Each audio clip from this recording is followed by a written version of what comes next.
Bonjour. Dans le cadre de mes engagements professionnels actuels, j'ai le plaisir de vous partager cette vidéo intitulée Le potentiel minier de Madagascar. En effet, on a toujours parlé des richesses du sous-sol malgache, mais sans en mesurer son importance. Aujourd'hui, nous pouvons dire que nous savons que le sous-sol est très riche, mais aussi nous en avons les preuves. Nous savons concrètement de quoi on parle. Nous pouvons ainsi nous dire qu'il est grand temps d'agir et de cesser les querelles fratricides qui ne servent pas la cause malgache. Mais évidemment, on ne peut pas tout faire, on ne peut être que complémentaire, que j'ai traduit du proverbe malgache Isaitsmaen Subika Bamaeni Fatambari. Ce que je vous montre ici en vidéo n'est autre que l'équivalent du livret que j'ai réalisé suite à la conférence sur Saint-Denis-La Réunion en juin 2013 dernier. Nous avons publié le livret en septembre 2013 et il fait actuellement plus de 1800 téléchargements sur ma page web berendinasoul.free.fr.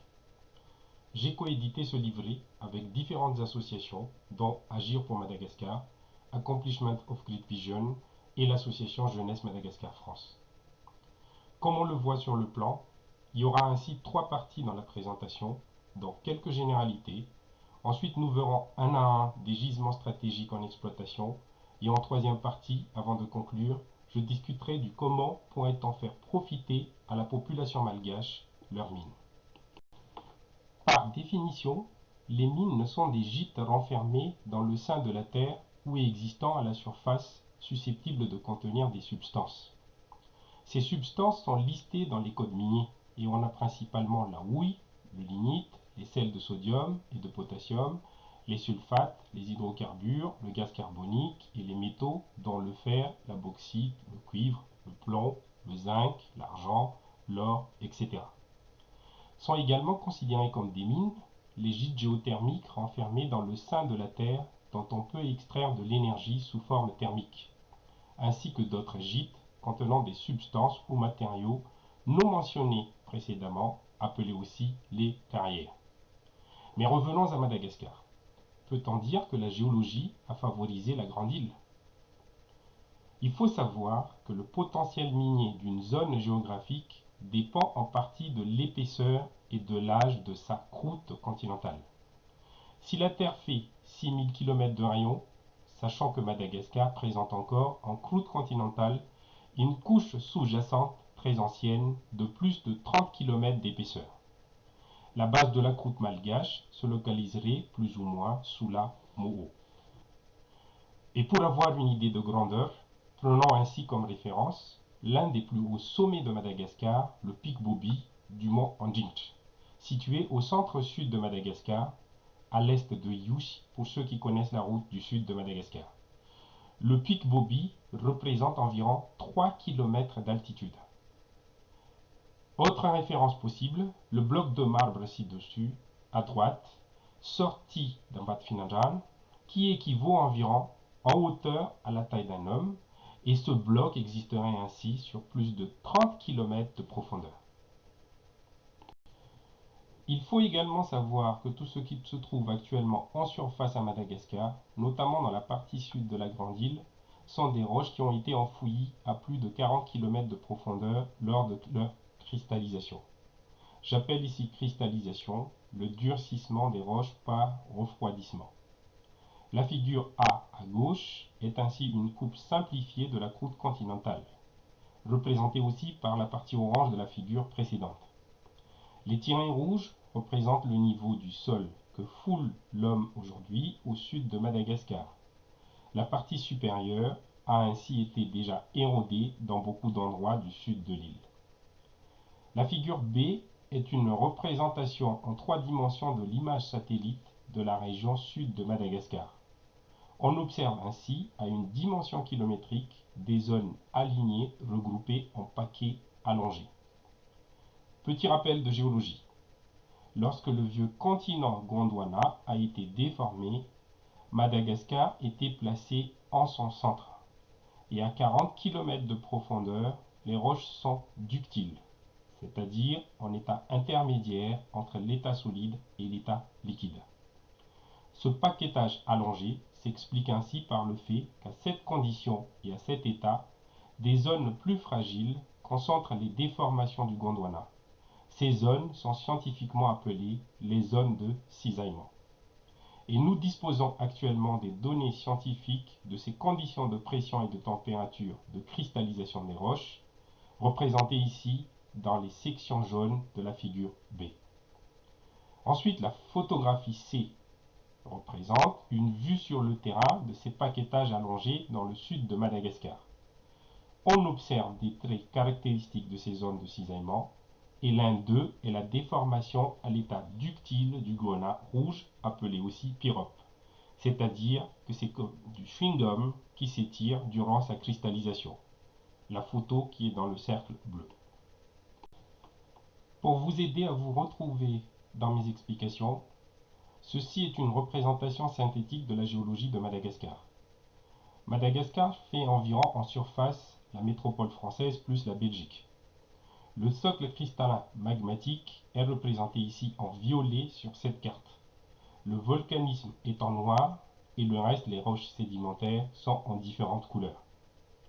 Comme on le constate sur la légende, toutes les sédimentations qu'a connues la Terre sont a priori visibles à Madagascar. Nous pourrions ainsi trouver, selon l'emplacement choisi, des minerais ou des hydrocarbures associés à chaque couche et événements géologiques existants. En effet, s'agissant plus particulièrement des hydrocarbures ou du pétrole, il importe de savoir que les roches sédimentaires sont propices à leur formation. Dans ce cadre d'analyse, à Madagascar, on dispose actuellement d'atouts qui sont confirmés par des études. Par exemple, depuis le début de l'année 2000, une base de données de plus de 209 substances minières est disponible au service géologique malgache, soit au ministère des Mines de Madagascar. Ces substances sont identifiées à travers tout le territoire sur plus de 7016 points. Le système informatique actuel permet de rechercher plus facilement ces substances directement sur la carte. À titre d'exemple, sur cette même figure, le wolframite recherché s'affiche en bleu à la fois dans le tableau, c'est-à-dire la liste alphanumérique des données, mais aussi sur la carte. Mais à ce jour, cette base de données n'est pas exhaustive. Toujours pour nous donner un ordre d'idée sur la potentialité minière de Madagascar, ainsi que de la valeur de ses ressources, limitons-nous à l'exemple du quartz. La carte à gauche montre clairement que les 22 régions de Madagascar sont porteuses d'indices de quartz. Et observant que le quartz rose à l'état brut, figure de droite en haut, une fois sculpté en bas, gagne en qualité, donc en valeur. Et sachez qu'il en est ainsi de même de toutes les autres minéraux ou pierres existants à Madagascar. Cependant, ce que nous recensons aujourd'hui n'est pas définitif. Petit à petit, on découvre à Madagascar de nouveaux minéraux, comme ici à titre d'exemple la pésotaïte, découverte en 2004 par l'italien Pesota, et récemment par des compagnies privées, un minéral inconnu sur la photo à gauche, qu'on pourrait classer parmi des métaux rares. Il faut savoir qu'on recense dans le monde entier environ 15 000 variétés de minéraux et on les découvrirait tous à Madagascar. Cette figure est un extrait d'une publication dans le journal national dit Malasa du 15 novembre 2012 dernier. Elle présente quelques potentialités minières de Madagascar. À part l'or, l'uranium et le pétrole, 30 substances très connues sur le marché ont été isolées sur cette carte. Il y a la barytine à Ndarvaquira, ensuite, en deuxième point, des veines de cuivre ou quartz à Yarn, ensuite de l'ilménite sur les plages et dunes à Sambava, ensuite de la bauxite, c'est-à-dire un minerai d'aluminium à Marangaka, ensuite de la chromite à Maakiri, du plomb à Bessakai, de l'ilménite sur les plages en face de l'île Sainte-Marie, de la chromite à Djamena, de la chromite à Ranmena, du graphite à Mbalarunda, du fer-nickel à Batovi, du graphite à Marvinci, de l'alinite schiste bitumineux à Sambain, du fer à Fastsar, du nickel à Valjoul, du cuivre à Bessakou, de l'ilménite, de la monazite et du zircon sur les plages et dunes de Fort-Dauphin, de la kaolin ulinite à Amputaka, du graphite manganèse grenat à Pani, du fer à Bétiouk Sud, du charbon à Sakou, du fer à Bek-Soupre, du béryl columbite à Pandramaïk Malaklal, du cuivre à Bad Faran, de la biotantale et des gemmes en Tirabéitas, de la bitume à Bimlang, du gypse à Ankai, du fer à Soualal, du béryl columbite à Bérir et de la bauxite à Nalavouri. Et qu'en est-il des recettes fiscales minières malgaches? Le Bureau du cadastre minier de Madagascar, le BCMM, est le seul organisme qui délivre actuellement les titres miniers à Madagascar.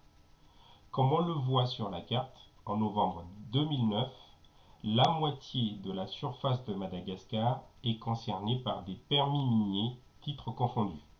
La majorité de ces titres est officiellement de type PR en orange. Et qu'en est-il des recettes fiscales minières malgaches? Le Bureau du cadastre minier de Madagascar, le BCMM, est le seul organisme qui délivre actuellement les titres miniers. Comme on le voit sur la carte, des données du mois de novembre 2009, la moitié de la surface de Madagascar est concernée par des permis miniers, titres confondus. La majorité de ces titres est officiellement de type PR, permis de recherche, de couleur orange sur la carte. En principe, durant la transition, soit de 2009 à ce jour, aucun titre minier ne devait être délivré, et donc cette carte devrait être à jour. Et retenons bien ce graphique. Le calcul sur l'estimation des recettes est réalisé sur une base de redevance minière de 2% de la première vente des produits extraits. Le calcul ne tient pas compte des potentialités en hydrocarbures. Et lors de la conférence organisée à Paris par la Société géologique de France, SGF, en décembre 2011, il a été présenté que si les prévisions de recettes annuelles sont évaluées actuellement à moins de 50 millions de dollars, estimation pour l'année 2010, on devrait avoisiner les 150 millions de dollars avant 2020, toujours pour cette redevance minière de 2% de la première vente.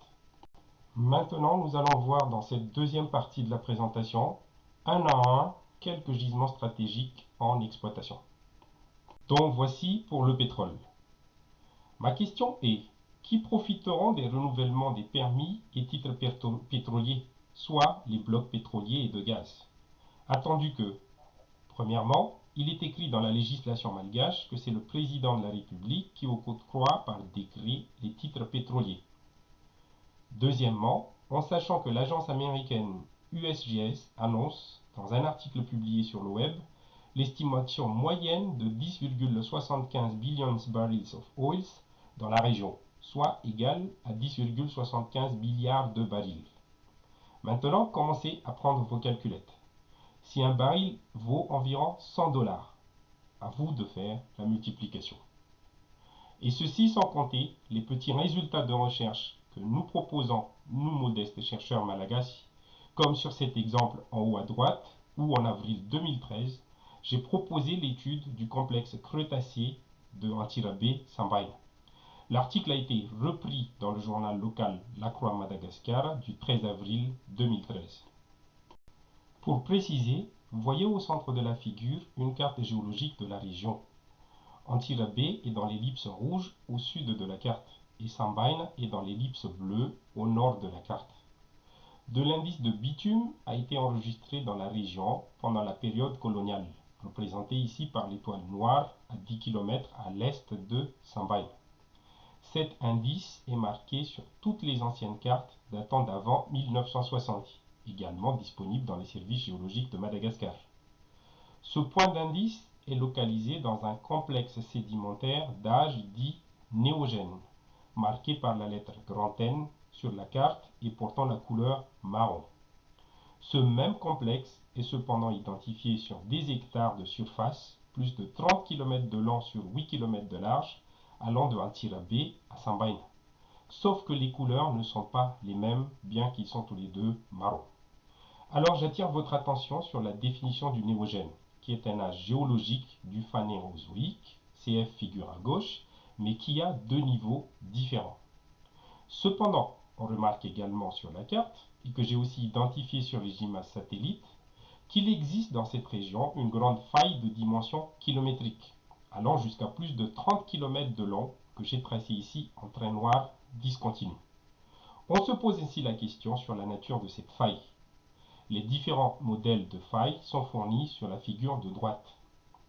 Bref, pour comprendre l'extension ou pas d'un probable gisement de bitume dans la région, il suffirait de demander à un élève de la classe de terminale de faire la cartographie géologique détaillée de la région avec une coupe géologique.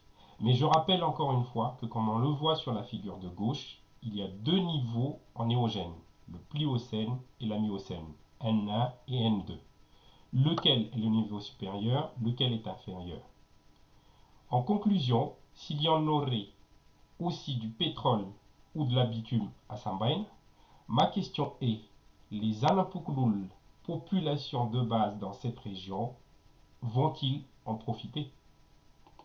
Il faut aussi savoir sur ce sujet que Madagascar possède 988 000 km² de bassins sédimentaires, c'est-à-dire des régions potentielles pour générer des hydrocarbures, dont une grande partie en mer. 445 000 km² sont couverts par des travaux de recherche, soit 45% seulement. Les propriétaires des titres pétroliers sont affichés ici sur la figure. Le potentiel en hydrocarbures reste ainsi énorme, même si des recherches approfondies devraient être effectuées à Madagascar, ce qui n'empêche pas de s'interroger parallèlement sur l'atteinte à l'environnement.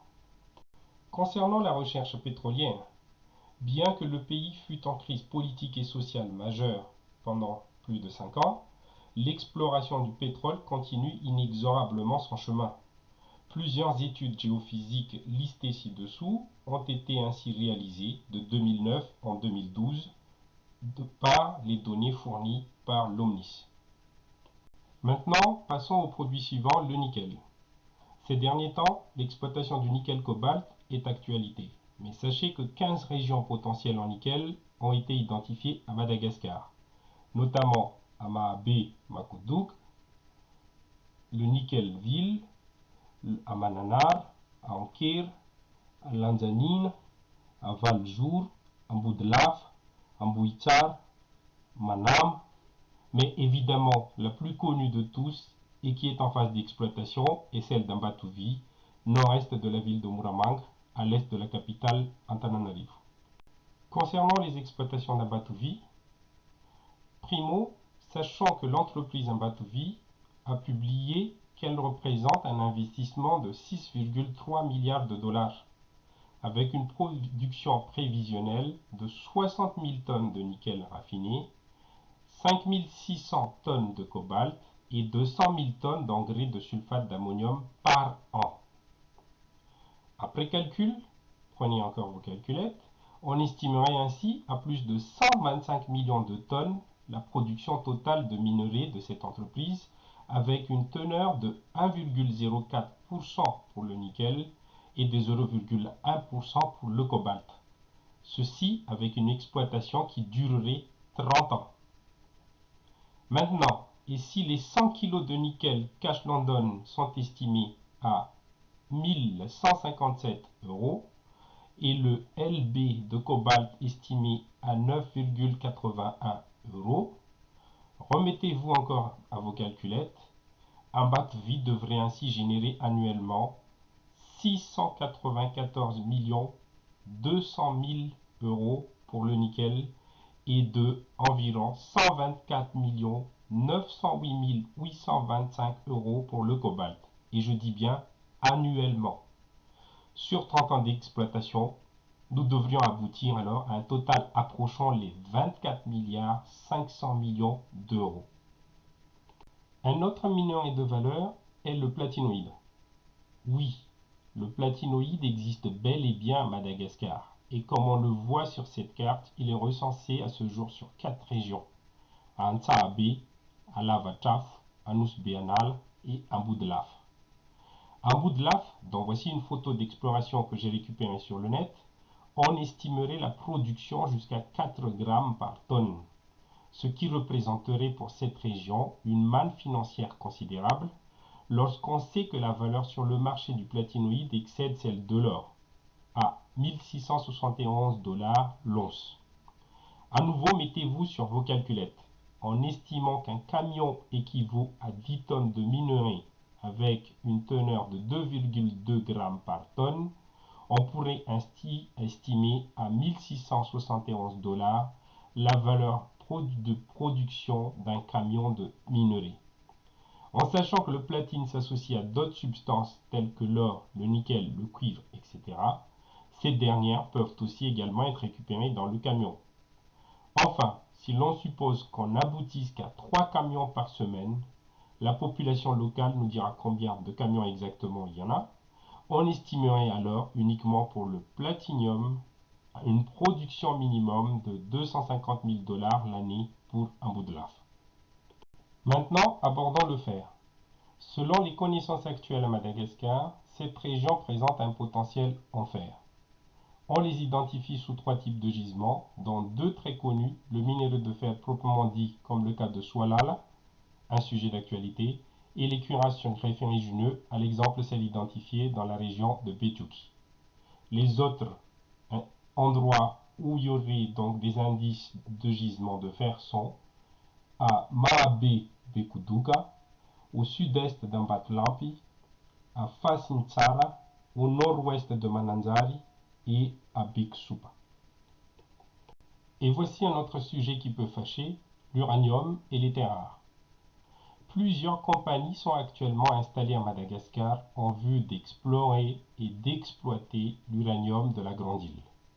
La localisation des zones de permis acquis est représentée par les polygones rouges sur la carte de gauche. L'analyse cartographique des données du BCMM de novembre 2009 montre en effet que les titres miniers en uranium couvrent 2,3% de la surface de Madagascar. La manne financière attendue serait ainsi considérable lorsqu'on connaît le prix de l'uranium, variable entre 80 $ et 140 $ le kilo, en prenant les exploitations au Niger et au Kazakhstan comme référence. Mais évidemment, il faut plus d'études et je regrette, au moment où je fais cette vidéo, je n'en ai pas plus. Par ailleurs, comme on le voit sur la carte de droite, des indices de terres rares ont également été découverts à Madagascar. Et dans la région d'Ambat-Finandran, au centre de Madagascar, des chercheurs annoncent sur un site précis à Nkazouambou une potentialité pouvant aller jusqu'à 1 200 000 tonnes de minerais. Considérant ainsi le prix à 50 $ le kilo de terres rares, on pourrait avancer une production à plus de 1,914 milliard de dollars uniquement pour les terres rares d'Nkazouambou. Passons à un autre produit. 5 sites ont été identifiés comme potentiels en chromite à Madagascar. Parmi eux figure le plus connu et exploité depuis 1968, le gisement d'Andiamé. Mais il y a aussi à Befandjin, à Mandtsar, à Lantongil et à Ranmena. La production totale de la région d'Andriamine est officiellement estimée à plus de 150 000 tonnes par an. Ankastolen, un point du site Andriamine, produirait à lui seul jusqu'à plus de 4 millions de tonnes de minerais, la teneur en chrome étant estimée à environ 43%. Avec un cours de chrome de 1,85 € le kilo, de façon très simplifiée, on estimerait ainsi à 3,182 milliards d'euros la production pour Akastol. Passons au cuivre. Un géologue de renom malgache a établi en juillet 2011 que la région nord-ouest d'Antsalouv est aussi prometteuse en cuivre, notamment en malachite, la roche porteuse du cuivre, qu'on voit ici sous la figure 1, et la région qu'il a étudiée s'étale sur une petite surface de 8 km². Dans cette région, la malachite, localisé par les étoiles vertes sur la coupe sous figure 3, est associé à une roche volcanique du basalte fissural qui est représenté ici par les ensembles colorés en rouge, soit sur les sous-figures 2A et sous les figures aussi 3. En effet, en 1998, le Dr Raslufman, dans le cadre de sa thèse, a précisé que lors de l'ouverture du canal de Mozambique, vers les 180 millions d'années avant Jésus-Christ, un volcanisme fissural s'est mis en place dans cette région. Et en comparant la région avec d'autres contextes mondiaux d'exploitation de cuivre, on a pu identifier que le gîte d'Antalouva serait comparable à celui de Michigan aux États-Unis, exploité de 1844 en 1969, qui peut expliquer le phénomène décrit sur la figure 3. C'est-à-dire qu'un volcanisme se met en place pendant l'ouverture du canal de Mozambique. Ensuite, le cuivre circule avec les fluides pour s'accumuler avec d'autres éléments et composer la malachite. Pour ce qui est des quantités en jeu, supposons simplement que dans cette région, l'épaisseur moyenne des minerais soit de 4 mètres, soit on aurait un volume de minerais de 32 000 milliards de centimètres cubes uniquement pour la petite surface étudiée de 8 km². Si on évalue à 2,3 grammes par centimètre cube la masse de malachite, on estimerait ainsi à 73 600 000 tonnes le minerai qui en serait extrait de cette petite surface de 8 km². Il est connu sur le marché international qu'à partir d'une teneur de 0,4%, le minerai de malachite est commercialisable. Pour le cas d'Antalouva, sa teneur est estimée à plus de 1%. Au total, on devrait ainsi extraire 736 000 tonnes de cuivre de la petite surface étudiée de 8 km², avec un prix moyen de 7 740 $ la tonne. On devrait ainsi générer plus de 5 milliards 500 millions de dollars uniquement pour la petite surface de 8 km². En se concentrant maintenant sur l'échelle de la carte, de la sous-figure 2A et 2B, on constate que la longueur du volcanisme fissural cartographié fait ici plus de 200 km pour une largeur de 30 km. Alors je vous invite à imaginer les volumes en cause. En ce qui concerne le charbon de Sakou, en mars 2009, il a été publié sur Internet un rapport de 83 pages dont je publie ici en sous-figure 1 et sous-figure 2 des extraits. Je dispose actuellement une copie intégrale du rapport. La sous-figure 1 représente la vue d'ensemble du projet sur une carte avec des illustrations. La sous-figure 2 est l'extrait de la page 10 du rapport qui représente qu'en 4 ans, une production annuelle de 5 millions de tonnes de charbon est prévisible. Ensuite, un rythme de croisière de 20 millions de tonnes seront adoptés. J'ai mis ici en sous-figure 3 la carte des affleurements de charbon dans les régions. Observez l'échelle. La surface font en tout des centaines de km², sans compter que les couches semblent être subverticales. Ensuite, j'ai mis en sous-figure 4 le prix du charbon qui est de 139,92 $ la tonne. Et donc, en finale, observez le calcul simplifié. Tout ceci en sachant que la sécheresse règne dans la région en question. Voyez la photo de l'état de l'enfant.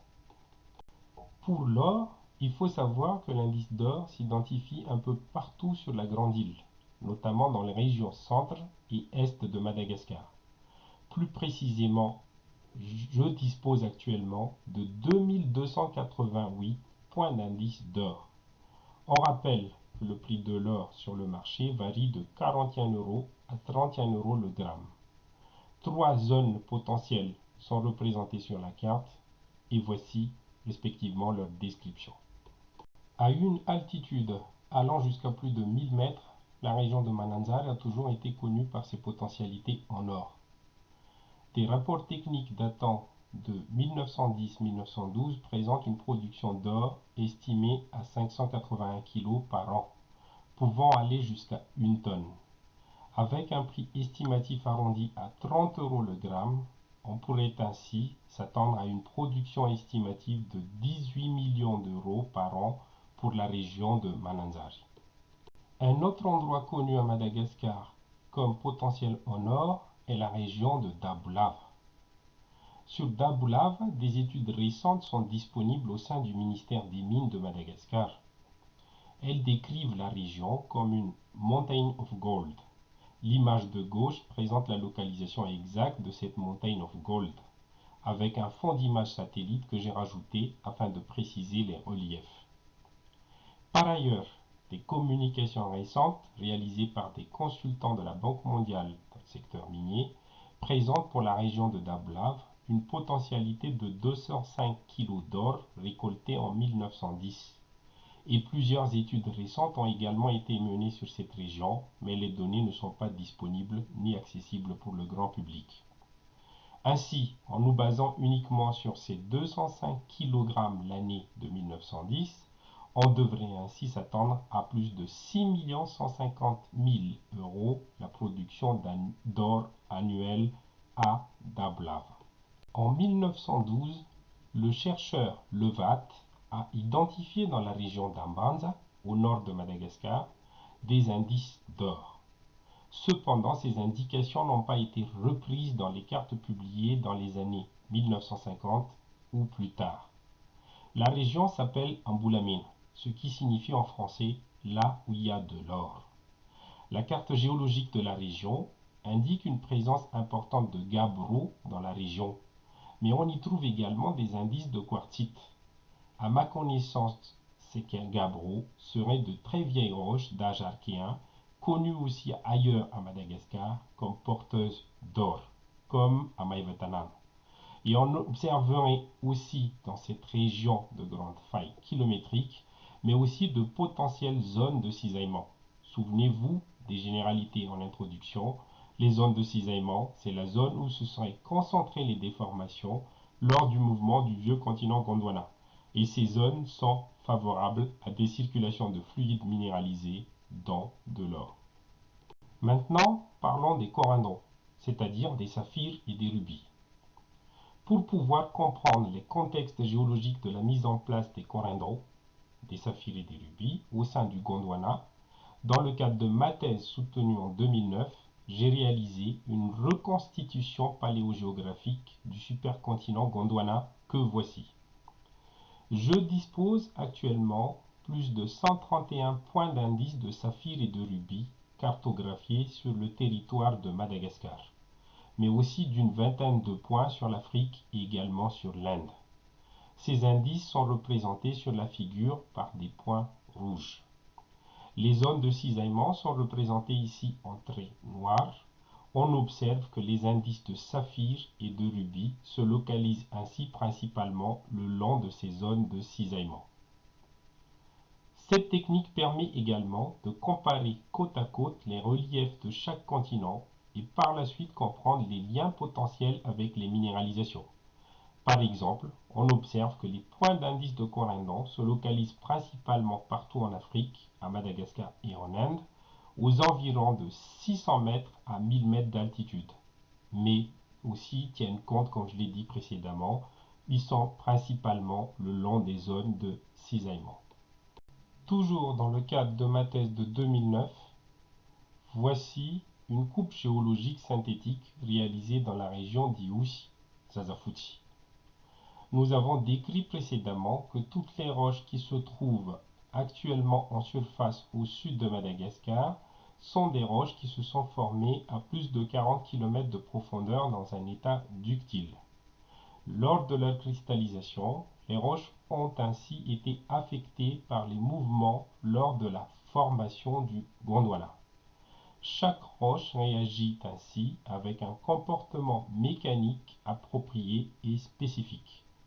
On identifie ici de couleur rouge sur la coupe et de couleur marron sur la carte au niveau du point B les blocs de roche les plus durs, qu'on appelle aussi les plus compétents. et en se déplaçant vers l'ouest, vers le point A, on rencontre la zone orangée, des roches plus fragiles, soit plus tendres. Ces dernières sont intercalées par les zones de cisaillement. Au sein de ces ensembles roses se trouvent également des zones grises et jaunes, d'autres unités géologiques plus dures. Ainsi, dans le sud de Madagascar, la minéralisation en corindon, soit donc de saphir ou de rubis, peut être identifiée sur 4 modèles mécaniques. Premièrement, soit les corindons se localisent dans les grandes zones de cisaillement majeur, représentées ici par l'étoile bleue sur la coupe. Soit ils sont dans les zones de cisaillement mineur, représentées ici par l'étoile verte, soit ils se trouvent au niveau des charnières de plis, des ensembles gris, représentés par l'étoile rouge, soit, enfin, on les identifie au niveau des zones de contact des ensembles plus résistants, en rouge, avec des ensembles plus tendres, en rose. En 2006, Madagascar a obtenu la première place pour la production mondiale de saphir. Actuellement, de nombreux chercheurs scientifiques du monde entier travaillent sur la géologie des saphirs et des rubis de Madagascar.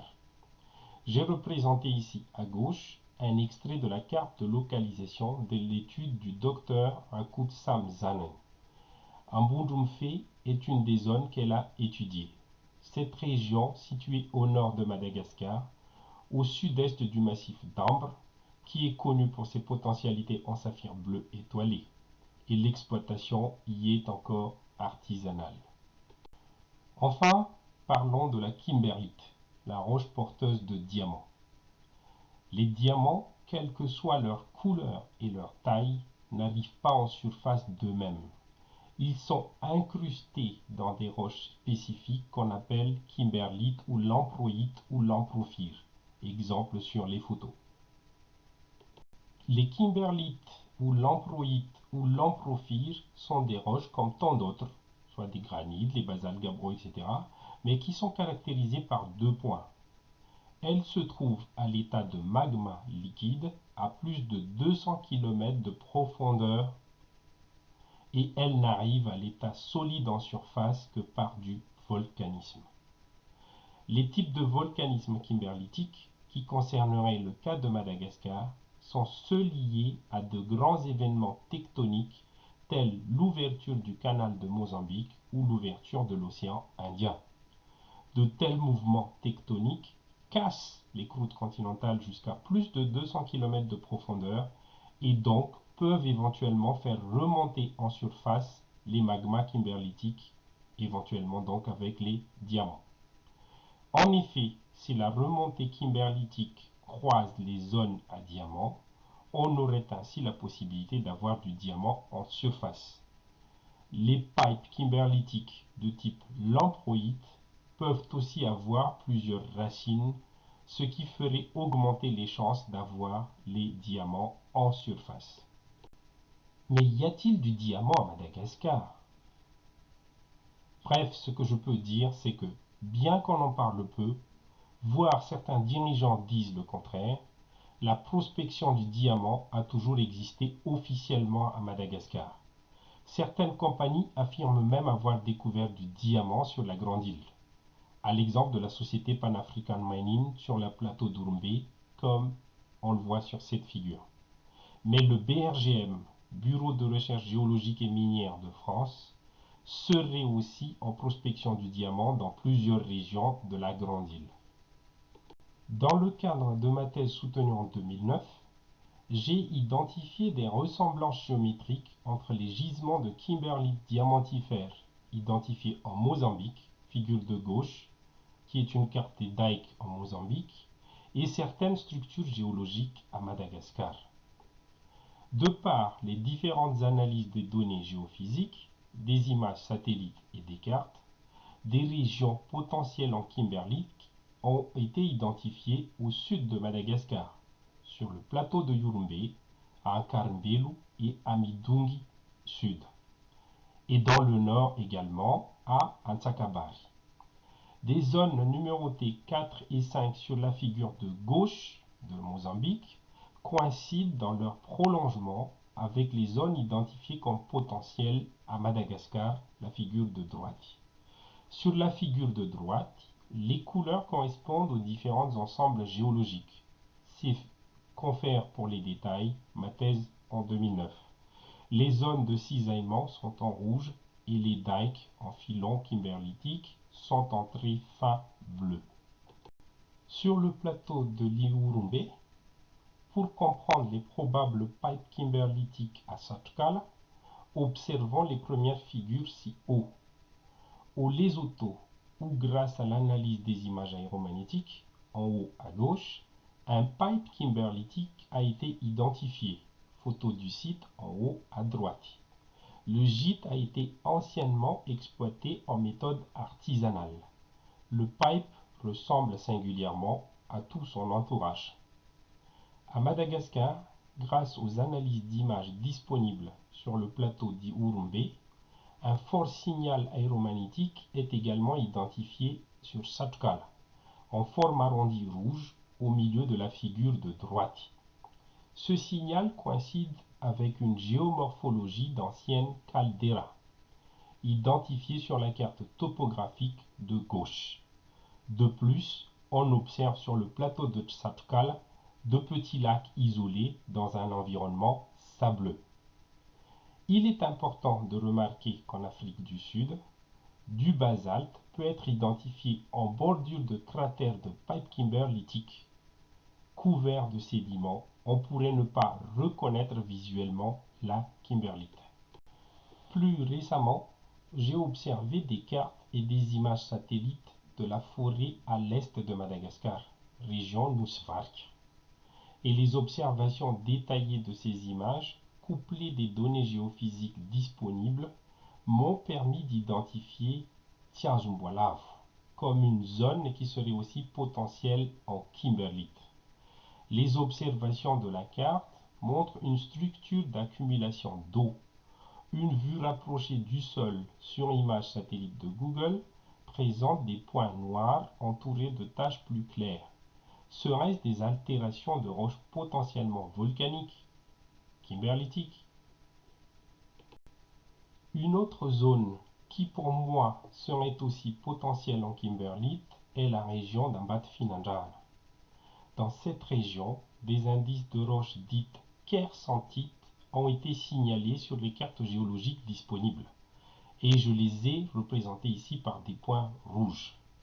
Or, par définition, une kersantite est une variété de lamprophire.